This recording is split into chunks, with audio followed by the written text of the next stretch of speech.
तो मुझे लगता है आप सबने योगा देखा और थोड़ा बहुत प्रैक्टिस भी किया होगा। मैं थोड़ा जानना चाहूंगा कि हमारे यहाँ पे कौन कौन से ऐसे दोस्त हैं जो रेगुलर बेसिस पे मॉर्निंग में एक्टिविटीज एक्सरसाइज थोड़ा सा वर्कआउट या फिर योगा करते हैं। वाह, वेरी नाइस। दोस्तों, योगा के बहुत सारे फायदे होते हैं। जैसे हम लोग जिम में जाके एक्सरसाइज करते हैं और योगा में थोड़ा सा डिफरेंस होता है। जिम के एक्सरसाइज में बेसिकली फिजिकल हेल्थ पे ध्यान दिया जाता है, बॉडी मसल एक्सेट्रा। लेकिन योगा के और भी बहुत सारे एडेड बेनिफिट्स होते हैं। वो उसका कनेक्शन हमारे ब्रेन के साथ ज्यादा होता है, हमारी आ, आत्मा के साथ, आप कह सकते हो स्पिरिचुअल हेल्थ के साथ कनेक्टेड है। तो फिजिकली और मेंटली दोनों तरह से आप जैसे आपने देखा यहाँ पे हर एक योगा का बहुत सारे मेडिकल बेनिफिट्स भी बताया जाता है। तो मैं रिक्वेस्ट करूंगा आप सब लोग भी योगा करें, और जहां में भी आप लोगों को प्रोडक्ट्स के बारे में बताते हैं उनको आप थोड़ा बहुत योगा के टिप्स भी दें, क्योंकि हम हेल्थ इंडस्ट्री में हैं और हम लोग कोशिश करेंगे हर तरह के हेल्थ बेनिफिट्स लोगों तक पहुंचाएं। दोस्तों, आज मैं दो चार छोटे छोटे टॉपिक्स पे आपके साथ बात करूंगा। सबसे पहले, आप सब भी जानते होंगे कि नेटवर्क मार्केटिंग में बहुत सारे लोग हर महीना हर साल जुड़ते जाते हैं। और शुरू शुरू में लोग बहुत ज्यादा पॉजिटिव एनर्जी एंथुसियाज्म के साथ जुड़ते हैं। लेकिन 3-6 महीने के बाद ज्यादातर लोग टिकते नहीं, काम नहीं कर पाते, या फिर वो सिस्टम में नहीं रहते। दोस्तों, इसका एक जो रीजन जो सामने आया है, शायद आप लोगों को भी पता होगा, वो ये है कि हम गोल सेट जो करते हैं वो रिजल्ट के गोल सेट करते हैं कि हमें क्या मिलेगा एंड में। हमें ये चाहिए, ये चाहिए, ये चाहिए, यानी हमारे पास जो हमारा अचीवमेंट होना चाहिए उसका गोल सेट है, लेकिन एक्शन का गोल सेट नहीं है। जैसे फॉर एग्जांपल, अगर हम क्रिकेट मैच की बात करें तो टीम ने डिसाइड किया इस पिच पे हमें 300 रन बनाने हैं, चलो आप खेलो। लेकिन ये डिसाइड नहीं किया कि 300 रन बनाने के लिए कौन कैसे खेलेगा, किसको कितने ओवर तक खेलना है, कैसे खेलना है, कौन थोड़ा डिफेंसिव खेलेगा, कौन थोड़ा हिट करेगा। एक जो एक्शन प्लान होता है और उसका टारगेट हम सेट नहीं करते। हम कैजुअली बोलते हैं कि रोज मीटिंग करो, रोज मीटिंग, लेकिन वो होता नहीं है। तो दोस्तों, इसका जो एक बेसिक रूल है मैं आपको थोड़ा सा बताना चाहूंगा। हम सब जब पढ़ाई करते थे, अब देखो पूरे साल हम लोग 2-3 घंटा करके पढ़ाई करते थे। सुबह 1-2 घंटा, शाम को 1-2 घंटा, इस रफ्तार से हम लोग पूरे साल पढ़ाई करते हैं। लेकिन एग्जाम का एक महीना हम लोग दिन रात एक कर देते हैं। सिर्फ खाना पीना और थोड़े देर के लिए आराम करने को छोड़ के ज्यादातर टाइम हम पढ़ाई पे लगाते हैं। वो होता है कि एक्शन प्लान, जिससे हमें पता है अगर मैंने इतना घंटा पढ़ाई करूंगा तो मेरा सिलेबस खत्म होगा। रिजल्ट की परवाह नहीं था, सिलेबस की परवाह था। तो दोस्तों, उसी तरह से हमारे यहाँ में एक काम का भी सिलेबस होना चाहिए। और उस सिलेबस में कुछ बेसिक चीजें होते जो आप जानते हो। सबसे पहले कि लोगों को बेसिक जो नेटवर्क मार्केटिंग के फंडामेंटल्स हैं वो 1-2 महीने में सिखा के खत्म करना है। लर्निंग, जो बेसिक लर्निंग्स है, लिस्ट कैसे बनाना है, लिस्ट को लोगों से फोन करके या मिल के अपॉइंटमेंट कैसे लेना है, अपॉइंटमेंट के बाद उनसे उस वक्त जाके मिलके मीटिंग करना कैसे है, मीटिंग के लिए क्या क्या तैयारी करना है, प्लान कैसे शो करना है, प्रोडक्ट कैसे प्रेजेंट करना है, क्लोजिंग कैसे करना है, और क्लोजिंग के बाद उस डिस्ट्रीब्यूटर या कस्टमर हो उसको सिस्टम में कैसे रखें या फिर उसको परमानेंट कस्टमर कैसे बनाएं। ये बेसिक चीजों के बारे में हम बहुत ज्यादा सीखते या सिखाते नहीं है, क्योंकि ये थोड़ा लंबा सेशन होता है। और अगर थोड़ा बहुत हमें मालूम भी होगा, हम उसको डेवलप नहीं करते। जैसे मान लेते हैं कि कोई एक ऐसे कस्टमर है या फिर ऐसे प्रोस्पेक्ट है जो आपका बिजनेस पार्टनर बन सकता है, और उसका मंथली इनकम 1 लाख 2 लाख से ज्यादा है। तो हम डर जाते हैं कि हम नेटवर्क मार्केटिंग का प्लान उसको कैसे दिखाएं, हम उसको कैसे बताएं कि आपको यहाँ से 50,000 60,000 1 लाख 2 लाख आ सकते हैं। वहां में ज्यादातर लोग थोड़ा सा बैकफुट पे चले जाते हैं कि मैं उसको कैसे प्रेजेंट करूं। दोस्तों, उसके भी बहुत सारे अलग अलग तरीके होते हैं जो हम जनरली कम सीखते हैं। तो दोस्तों, ये सारी चीजें हमें सीखनी होगी। तो पहला 2-3 महीना फील्ड में उतरने से पहले का जो सिलेबस है कि हम प्रोडक्ट की यूज करें, रोज एटलीस्ट 1 घंटा की ट्रेनिंग अटेंड करें, और फिर अपलाइन से डिस्कस करें कि ये ट्रेनिंग के बाद या फिर और कितने ट्रेनिंग के बाद मैं अपने पहले प्रोस्पेक्ट से लिख सकता हूँ। तब तक हमें कोशिश करना चाहिए एक लिस्ट बनाए। उसको उसी तरह से अगर हम लोग हर रोज का एक शेड्यूल देखें डिस्ट्रीब्यूटर का, यानी जो एक एंटरप्रेन्योर है, जो कि लाइफ केयर में एक बिजनेसमैन है, जो रोज अपने बिजनेस करना चाहता है, फील्ड में जाते हैं, लोगों से मिलते हैं, तो बेसिक जो काम हमें रोज करने होंगे, शुरू में सुबह उठ के अपने ओकेन्स पर अटेंड किया, उसके बाद टीम के कुछ लोगों को फोन किया जो इंपॉर्टेंट लोग हैं कि आज हमने ओकेन्स पर में ये सीखा, अब बताओ तुम्हारा क्या प्लान है, आज कहाँ पे मीटिंग करने वाले हो, क्या तैयारी है, ये अपडेट्स है, ये ऑफर्स है, इसके बारे में बात करना, घबराना मत, उसको हौसला दिया। फिर मैंने अपने लिस्ट में से 4-5 लोगों का नाम निकाल के उनको फोन करके उनसे अपॉइंटमेंट लिया। फिर मेरे पास जो पहले से ही आज के दिन का अपॉइंटमेंट शेड्यूल था, उन लोगों से जाके मैंने मिला, उनको प्लानिंग दिखाए, उनको बिजनेस प्रेजेंट किया, क्लोज किया। उसके बाद मैंने भी एटलीस्ट आधा घंटा कुछ ना कुछ सीखने पे बिताया। सीखने का मतलब सिर्फ प्लान और प्रोडक्ट्स नहीं होते, पर्सनैलिटी डेवलपमेंट्स हो सकते हैं, नेटवर्क मार्केटिंग अपडेट्स हो सकते हैं, दुनिया का इस वक्त का इकोनॉमिक स्टेटस हो सकता है, लोगों की नीड हो सकता है, हेल्थ के बारे में। यानी हमने वो सब कुछ सीखा जो इस वक्त दुनिया की जरूरत है और इस बिजनेस के लिए हमारी जरूरत है। हमने वहां पे हाफ एन आवर प्रेजेंट किया। करेक्ट, प्रमोद जी ने लिखा बहुत अच्छे से। उसके बाद मेरे टीम का अगर कोई भी क्वेरीज आते हैं, कोई भी प्रॉब्लम्स होते हैं, उसके लिए मैंने कंपनी के साथ, रीजनल ऑफिस के साथ, या फिर कंपनी के जिसके साथ भी आप कनेक्टेड हैं उनसे डिस्कस करके उनके सारे ऑफिशियल इश्यूज को सॉल्व किए। फिर अपने अपलाइन और डाउनलाइन को थोड़ा सा, अपलाइन से थोड़ा सा मोटिवेशन, इंस्पिरेशन, गाइड, जो भी अपडेट्स है वो थोड़ा सा लिया, और अगर कोई इंपॉर्टेंट ऐसा इंफॉर्मेशन है तो डाउनलाइन को पास किया। शाम को एक बार फिर से मुझे अपने टीम से बात करना है और पता करना है कि जो लोग सुबह प्लान दिखाने जाने वाले थे, जिन लोगों ने सुबह प्लान किया था कि आज मेरा 2 मीटिंग है, 3 मीटिंग है, उनसे जरा पता करना है कि उनका मीटिंग कैसा गया। अगर अच्छा गया तो आप शाबाशी दो, अगर अच्छा नहीं गया तो आप उसको बताओ कि इसको सही करने का तरीका क्या है। तो ये जो बेसिक काम काज है, और एंड ऑफ द डे सब कुछ खत्म होने के बाद मैं अपने अपलाइन को फोन करके बोल दूंगा कि सर आज मेरे टीम में ये सारा एक्टिविटीज हुए, मैंने भी ये किया, तो कुल मिला के बिजनेस अच्छा गया, और क्लोजिंग का जिस तरह से हमारा प्लानिंग था हम लोग उसको अचीव कर सकते हैं।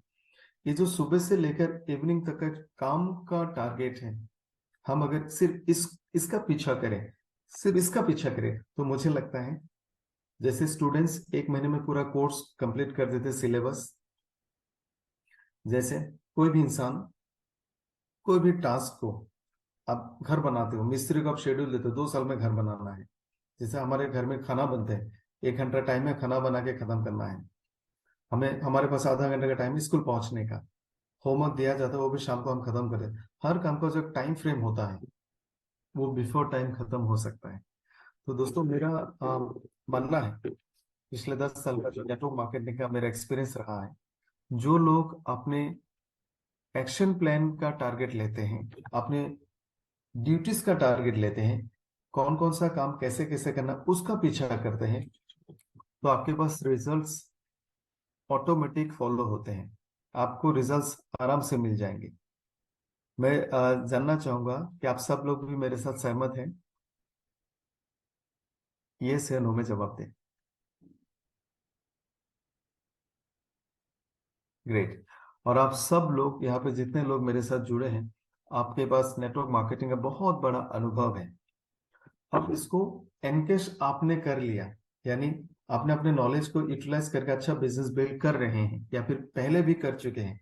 अब टाइम है आप अपने टीम को काम, daily action plan, time frame के दौरान कि इतने टाइम में ये एक्टिविटीज करना है, वो टारगेट दो।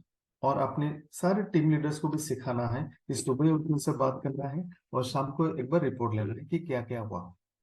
इससे बहुत सारे फायदे आपको मिलेंगे। दोस्तों एक फोटो, एक वीडियो था, आपने कहीं पे अगर देखा होगा तो, एक इंसान एक 2 पहिए वाला ठेला जैसा एक रिक्शा को खींच के लेके जा रहा था, और रास्ता थोड़ा सा ऊंचा था, और उस ठेले में बहुत सारे सामान थे। तो वो आसानी से खींच नहीं पा रहा था। और इस सफर में उसको बहुत सारे लोग मिले। कुछ लोग उसको धक्का देके मदद कर रहा था, कुछ लोग बस यूं ही पकड़ा हुआ था जो धक्का नहीं दे रहा था, कुछ लोग आके उसके ऊपर बैठ गए, कुछ लोग उसको बोले कर पाओगे चलो और थोड़ा धक्का दो, कुछ लोग ऐसे भी आए जो उसको उल्टा खींच रहा था। तो ऐसे भी लोग हमारे टीम में होंगे जो काम करना चाहता है, जो काम कर रहे हैं, जो काम नहीं कर रहे हैं, जिसको थोड़ा सपोर्ट चाहिए, जो इंटरेस्ट नहीं शो कर रहा है। तो रोज की एक्टिविटी को अगर आप टारगेट करोगे, आप उसका ऑब्जर्वेशन करोगे, तो आपको पता चलेगा कि आपका ज्यादा ध्यान कौन से डिस्ट्रीब्यूटर को देना चाहिए। ऐसे में जब हम इन जनरल सबको अप्रोच करते हैं तो हमारा बहुत सारा टाइम वेस्ट भी होता है। नो डाउट, जो भी सिस्टम में है हमें उसको इम्पोर्टेंस देना होगा, जो भी आपके साथ जुड़ा है हम उसको इम्पोर्टेंस देना होगा, लेकिन हमें इसको डिवाइड करना होगा। सबसे इम्पोर्टेंट वो है जो रोज फील्ड में है, हमारा ज्यादा ज्यादा टाइम उसके पास जाना चाहिए। दूसरा, ऐसे भी बहुत सारे लोग हैं जो बहुत ज्यादा एनर्जेटिक और मोटिवेटेड है लेकिन उनको काम नहीं आता, तो दूसरे प्रायोरिटी में वो लोग आएंगे। तो रोज जब सुबह हम, जैसे आपके टीम में 1, 2, 4, 5 हजार लोग हैं, आप सबके साथ कनेक्ट नहीं हो सकते। आप अपने सबसे इंपॉर्टेंट 50 लोगों के साथ कनेक्टेड रहो। आज 5, 7 लोगों से बात किया, अगले दिन दूसरे 5, 7 लोगों से बात करेंगे और उनको भी यही सिखाएंगे। तुम भी अपने नीचे 15, 20 लोगों के साथ रोजाना जुड़ने की कोशिश करो। आप लोगों ने एक मूवी देखा होगा जय हो, तो वहां पे कहते हैं ना, थैंक यू मत बोलो, 3 लोगों की मदद करो। और ये बात बहुत ज्यादा स्प्रेड हो जाता है, बहुत ज्यादा हर कोई 3 की मदद करता है। तो ये जो एक तरीका है हमें डेवलप करना होगा, क्योंकि जो काम हम एक नॉर्मल रूटीन, एक शेड्यूल के हिसाब से करके अचीव नहीं कर सकते, जैसे हमें 50,000 बिजनेस वॉल्यूम लाना चाहिए क्लोजिंग तक, कंसिस्टेंसी तक। फॉर एग्जाम्पल 50,000 वॉल्यूम हमें सुपर कंसिस्टेंसी का ऑफर के पीरियड के दौरान लाना है 12 तारीख तक फॉर एग्जाम्पल, या फिर 2 लाख वॉल्यूम लाना है और वो नहीं आ रहा है। इसका मतलब ये है हमें अपने काम में परिवर्तन करने होंगे, और अगर परिवर्तन नहीं करेंगे तो हमें रिजल्ट्स नहीं मिलेंगे। Change is nature. तो हमें अपने काम में, अपने स्वभाव में, अपने एक्टिविटीज में, अपने शेड्यूल्स में, अपने तरीके में बदलाव लाने होंगे। और सही बदलाव है कि हम अपने एक्शन प्लान को ऐसा बनाएं जो हम भी उसको कर सकें, टीम को भी दिखा सके, और वो टीम आगे जाके और को दिखा सके। ऐसे दिन के 5 या 6 काम, मैं रिपीट करूंगा। सुबह उठ के हमें चाय पीने के टाइम में आपको अपना डायरी लेके बैठना है। आप 4 लोगों का नाम लिखो जिसको आप फोन करके अपॉइंटमेंट लोगे। दूसरा काम है, अपने टीम के एक्टिव लोगों में से 10 लोगों का नाम लिखिए और उनसे बात कीजिए। टॉप ऊपर ऊपर के 10 लोग, कि कैसे हो, क्या चल रहा है, आज तुम्हारा क्या प्लान है, कौन सा मीटिंग करना है, अच्छा ये अपडेट्स है या ऑफर्स है, इसके बारे में बात करना, 2 लोगों को प्लान दिखाना, एक्सेट्रा। तीसरा काम है, कल परसों में जिनका अपॉइंटमेंट लेके रखा था उन 2 लोगों को जाके प्लान या प्रोडक्ट्स जरूर दिखाना है, कम से कम 2 लोगों को। चौथा, रोज कुछ ना कुछ सीखना है, कुछ ना कुछ। और ऐसा नहीं है कि सीखने के लिए आपके पास सिर्फ ट्रेनिंग है, यूट्यूब है, व्हाट्सअप है, या फिर हमारे जूम मीटिंग्स है। दुनिया में सब कुछ है आपको सिखा सकते हैं जो आपके बिजनेस के लिए फायदेमंद हो। आप मूवीज से भी बहुत कुछ सीख सकते हैं, आप बुक्स से सीख सकते हैं, आप दूसरे लोगों से सीख सकते हैं, लेकिन आपको आधा घंटा डेडिकेटेड रखना होगा कि आज मुझे इस टॉपिक पे सीखना है। न्यूट्रिशन के बारे में सीखना है, क्लोजिंग के बारे में सीखना है, दुनिया की इस वक्त का जो हेल्थ स्टेटस है उसके बारे में सीखना है, डायबिटीज के बारे में सीखना है, प्रोटीन के बारे में सीखना है, लोगों से बात करने के तरीका सीखना है, या फिर टीम से जब प्रॉब्लम्स क्वेरीज आते हैं उसको सॉल्व कैसा करना है उसको सीखना है। आपको आधा घंटा डेडिकेटेडली उसके लिए रखना है। और टीम को भी गाइड करना है कि आज दोपहर में, शाम को ये ट्रेनिंग होने वाला है, कंपनी से होने वाला, लीडर से होने वाला, आप इसको अटेंड करो। शाम को टीम को दोबारा फोन करके उनका एक बार छोटा मोटा रिपोर्ट निकाले कि आज का तुम्हारा दिन का प्लानिंग कैसा गया, तुम्हारा 2 मीटिंग्स होने वाले थे, तुमने होम मीटिंग्स प्लान किया था, कैसा गया। अगर अच्छा गया तो ठीक है, और अच्छा नहीं गया तो आप उसको बताओ, समझाओ, सिखाओ इसको बेहतर कैसे कर सकते, यानी हमेशा मोटिवेट करके रखो। अगर बुरा गया कोई बात नहीं, शाबाशी दीजिए कि तुमने अच्छा कोशिश किया, और एंड में सारा कुछ रिपोर्ट लेके एक बार अपलाइन को देना है। अगर हमने 7 दिन इसका हैबिट बना दिया तो क्या चेंज होगा मैं आपको बताता हूँ। आपकी टीम सुबह से रेडी हो जाएगा क्योंकि उनको पता है आपका कॉल आएगा। मान लो वो काम पे नहीं जाते हैं, बिजनेस के काम एक्टिविटीज नहीं करते हैं, रोज आपको मना नहीं कर सकता। आप रोज उसको फोन करके बोलोगे आज का प्लान क्या है, आज का प्लान क्या है, आज का प्लान क्या है, तो रोज आपको मना नहीं कर सकता। एक ना एक दिन वो जरूर निकले, बोले संजय जी रोज पूछते हैं, रजनी जी जो रोज मुझे पूछते हैं, रोहित जी पूछते हैं, अजय जी पूछ रहे हैं, मेरा प्लान पूछ रहा है, और मैं रोज मना कर रहा हूँ, चलो आज कुछ करके आते हैं।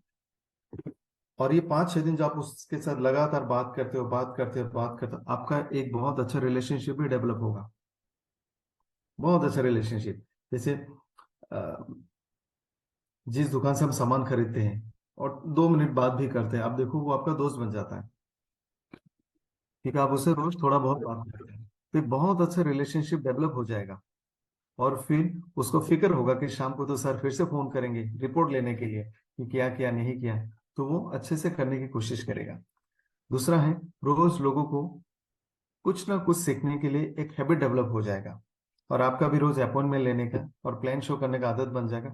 अक्सर ये आदत छूट जाती है जब हम थोड़ा सा बड़ा टीम हो जाता है, हमें लगता है मुझे टीम पे ज्यादा फोकस देना चाहिए, अपनी स्किल्स को डेवलप नहीं करते हैं, हम मीटिंग्स नहीं करते हैं, हम लोगों को प्लान नहीं दिखाते हैं, तो थोड़ा सा पीछे रह जाता है। लेकिन इसको भी डेवलप करते रहना है, और शाम को रिपोर्ट देने की आदत से आप अपने अपलाइन की नजर में सबसे इंपॉर्टेंट डिस्ट्रीब्यूटर बन जाएंगे।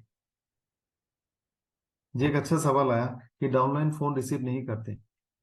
बहुत बार ऐसा हो सकता है, आप अपने व्हाट्सएप में एक दो ऐसे ग्रुप्स बना सकते हैं, नॉट ग्रुप्स, ब्रॉडकास्ट, जहां पे लोगों के साथ आपका कॉन्टेक्ट नहीं हो पा रहा है, जहां पे लोग आपका फोन नहीं उठाते, ऐसे लोगों का आप एक व्हाट्सएप में ब्रॉडकास्ट ग्रुप बनाओ, और आप वहां पे लिख सकते हो इंपॉर्टेंट डिस्ट्रीब्यूटर्स, और आप सुबह सुबह उठ के उनको एक अच्छा सा मैसेज या फिर गुड मॉर्निंग विश करना, या फिर जब भी उनके बर्थडेज होते हैं, घर में कोई भी फंक्शंस होता है, आप उसको जरूर पूछो।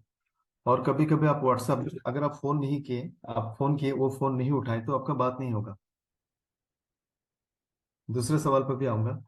एक और सवाल है, बहुत सारे डिस्ट्रीब्यूटर्स आपका फोन नहीं उठाते हैं, आप उसको व्हाट्सएप करो खबर लेने के लिए।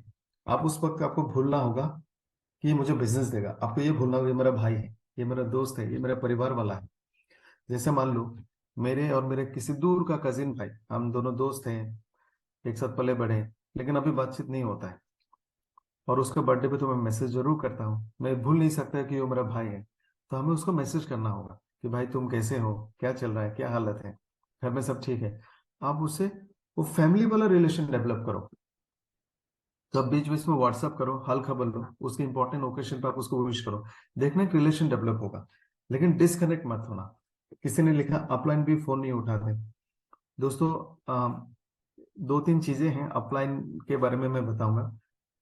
एक अपलाइन के पास अगर 200-300 डिस्ट्रीब्यूटर्स हैं, तो आप मान सकते हो उनके पास तो बहुत सारे फोन आते हो सकता है कभी कभी फोन ना उठाए, आप उनको मैसेज करो, सर अर्जेंट है प्लीज कॉल बैक। हो सकता है इसमें भी ना उठाए, किसी मीटिंग में हो सकता है, किसी ट्रेनिंग में हो सकता है, किसी के साथ होम मीटिंग में हो सकता है। तो आप उनको 2-3 बार लगातार मैसेज करो, आप कॉल करने की कोशिश करो, जरूर उठाएंगे। या फिर अगर दूसरा कोई अपलाइन है, उनका भी अपलाइन है, तो आप उनको बोल देना सर एक अर्जेंट काम था, सर से मेरा बात नहीं हो पा रही, आप प्लीज बात करा दीजिए। इस तरह से आप उनको अप्रोच कर सकते हैं। जैसे घर में होता है ना, आपके किसी के साथ थोड़ा सा अनबन हो गया, तो हम मम्मी का हेल्प लेते हैं, पापा का हेल्प लेते हैं, आप वो हेल्प ले सकते हैं। सबसे पहले in the back of the mind हम ये ध्यान रखना होगा कि मेरे डिस्ट्रीब्यूटर्स, मेरे अपलाइन, मेरे कंपनी, सब कुछ मेरा परिवार है, मेरे फैमिली का हिस्सा है। हमें इनके साथ कनेक्टेड रहना है और हर हाल में कनेक्टेड रहना है। तो दोस्तों, आज जो भी मैंने थोड़ी सी बातचीत आपको बताई, जी, आशीष जी ने लिखा ऐसा पहली बार जल्दी होता नहीं, बिल्कुल सही कहा, और ऐसा हो भी नहीं सकता, क्योंकि ये हालांकि सुनने में आसान लगता है, लेकिन किसी काम को रोज करने के लिए इट्स लिटिल टफ। आप एक छोटा सा एग्जांपल लो। हम में से कितने सारे लोग होते हैं रोज रात को सोने के टाइम पे सोचते हैं आज सुबह इतने बजे उठ के आ, से 5:30 बजे उठूंगा और कम से कम आधा घंटा मॉर्निंग वॉक करूंगा। मुझे लगता है हर कोई सोचता है, लेकिन होता नहीं है। तो इसको इसको करने के लिए हमें टाइम चाहिए, लेकिन आपके बैक में एक सपोर्ट भी होना चाहिए। जैसे कोई अगर आपको सुबह आके 5:30 बजे उठाएगा बिस्तर से, चलो भाई नीतीश उठो, चलो मॉर्निंग वॉक पे जाते हैं, नहीं उठा, कल फिर से आप उसके पास जाओ और बोलो नीतीश उठो, 2 दिन हो गया नहीं गए, चलो मॉर्निंग वॉक पे जाते हैं। तो इस तरह से बैक में कोई रहेगा ना, तो आसान होता है। तो आपके बैक में आपका अपलाइन रहेगा और आप अपने डाउनलाइन के बैक में रहेंगे। उनको लेके चलना है, सिर्फ कहने से नहीं होता है। तो हम लोग जब लगातार 15 20 30 दिन कोशिश करेंगे ना, ट्रस्ट में हो जाएगा। जैसे आप सोचो, मुझे लगता है बहुत से लोग योगा करना शुरू भी कर दिया होगा। आप सुबह 7 बजे, 7:30 बजे आप 200 लोग मेरे साथ जुड़े हैं, जबकि बहुत सारे लोग पहले नहीं होते थे। तो आदत को डेवलप करने में टाइम लगता है, और उसका स्टैंडर्ड पीरियड माना जाता है 40 डेज। अगर किसी भी काम को आप 40 दिन करोगे ना, आदत बन जाएगा। It becomes a habit.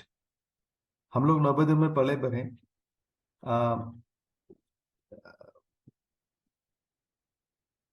Thank you Harendra जी। पहले कभी शायद हम लोग 5 6 7 बजे से पहले उठते नहीं थे, लेकिन क्लास 6 से जब हॉस्टल में रहा, रोज हमें पीटी एक्सरसाइज के लिए उठाया जाता था और हमें 6 किलोमीटर दौड़ाया जाता था, और एकदम ब्लैंड सब्जी खिलाया जाता था जो बिना तेल मसाला का है। आज मेरा हाथ आदत वही है। मुझे फीकी सब्जियां पसंद है जिसमें तेल मसाला ना हो। तो हैबिट को डेवलप किया जा सकता है, लेकिन इसके लिए हमें आप भी कोशिश करना, कम से कम 40 दिन आपको लगातार कोशिश करते रहना होगा। और ये जो आज मैंने जो भी छोटी छोटी चीजें बताई, अब 40 दिन तक आप खुद करो, देखोगे आपको रिजल्ट मिलेगा। और हमारे यहाँ में आप देखोगे, घरों में भी देखोगे, आप किसी को एक काम अगर एक बार बोल देते हैं, कोई नहीं करेगा, तो हमें उसको बार बार बोलते रहना पड़ता है। तो आपको थोड़ा सा वक्त देना होगा, थोड़ा सा पेशेंस रखना होगा, सब्र रखना होगा। कि आपके टीम वाले आपके भाई बहन हैं, आपके बंधु हैं, फैमिली वाले हैं। आप डांट नहीं सकते, गुस्सा नहीं हो सकते, बस आप उनके साथ कोशिश करते रहो। तो thank you so much everyone. जी, सुनील जी ने कहा 21 दिन करने से भी हैबिट बन सकता है।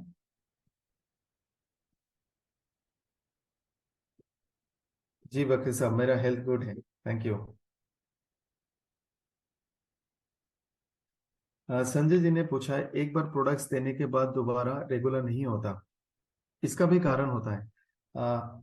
जनरली लोगों का उम्मीद होता है कि हमने अच्छे प्रोडक्ट से इतना कुछ बोल के दिया और उनको कोई रिजल्ट नहीं मिल रहा है। लोगों को लगता है चमत्कार है, लेकिन जैसे आपने किसी को प्रोडक्ट्स दिया और 3 4 महीने तक उनको कोई चेंजेस नहीं दिखे, तो उनको लगता है प्रोडक्ट काम नहीं कर रहा है। लेकिन उनको यही नहीं पता कि 3 6 महीने में उनको कोई बीमारी भी नहीं हुआ। इसका मतलब तो यही है ना, प्रोडक्ट ने उनकी बीमारी को रोका है। तो लोगों को थोड़ा सा चमत्कारी रिजल्ट चाहिए, और चमत्कारी रिजल्ट आपको कुछ कुछ प्रोडक्ट से जरूर मिलेगा। ब्रेन फ्यूल से मिलेगा, बेरी फ्यूल से मिलेगा, आरजी फ्यूल से मिलेगा, जो इमीडिएट आपको बॉडी में एनर्जी देती है, स्टिमुलेट करती है। तो जब भी आप प्रिवेंटिव प्रोडक्ट्स लेते हो बीमारी को रोकने के लिए, आप कोशिश करना इनमें से एक दो प्रोडक्ट जरूर देना, क्योंकि आजकल हार्ट की प्रॉब्लम, स्ट्रेस, एंजाइटी, टेंशन सबको हो सकता है। तो ये जो प्रोडक्ट्स आप उनको दोगे ना, उनको अच्छा रिस्पॉन्स मिलेगा। लेकिन आपको पता भी करना है कि उन्होंने प्रोडक्ट रेगुलर बेसिस पे यूज किया कि नहीं। डोज आपको सही रखना है। जैसे 60 केजी से ज्यादा वजन होगा किसी का, तो आपको एक टैबलेट से काम नहीं होगा, दो दो टैबलेट देने होंगे। तो इस तरह से देंगे, फॉलो अप करेंगे, तो आपको रिजल्ट मिलेगा। आप उनके साथ कनेक्टेड रहना। उनको ऐसा नहीं लगना चाहिए अरे ये आया था प्रोडक्ट देके चला गया, उसको ये फील मत होने देना। उसको ये लगना चाहिए, अरे ममता जी तो मेरा ख्याल रखता है, ममता जी को मेरा हेल्थ का फिक्र है। नीतीश जी को तो मुझसे पूछते रहते हैं कभी हेल्थ कैसा, मतलब ये लोग चाहते हैं कि एक्चुअली मेरा हेल्थ अच्छा हो। तो इसी तरह से आप उनके साथ कनेक्टेड रहो। तो थैंक यू सो मच दोस्तों, आज जो भी हमने छोटा मोटा डिस्कशन किया, आप लोग इसी तरह से सीखते रहें, सिखाते रहें, और एक्शन प्लान का टारगेट लें। तो थैंक यू और गुड डे। फिर मिलेंगे मंडे को एक बेहतरीन सेशन के साथ, और सैटरडे को वुमेन एंटरप्रेन्योरशिप होगा। और जहां में भी ओके इम्पैक्ट हो रहा है, आप लोग अच्छे से मतलब पूरा टीम के साथ वहां पर पार्टिसिपेट करें, और अपनी टीम को हमेशा सही दिशा में गाइड करें। टीम को ऐसे बनाए कि जिंदगी भर आपका साथ दे, आपका फैमिली बन के रहे, आपके हमेशा साथ दे। Thank you so much and good day.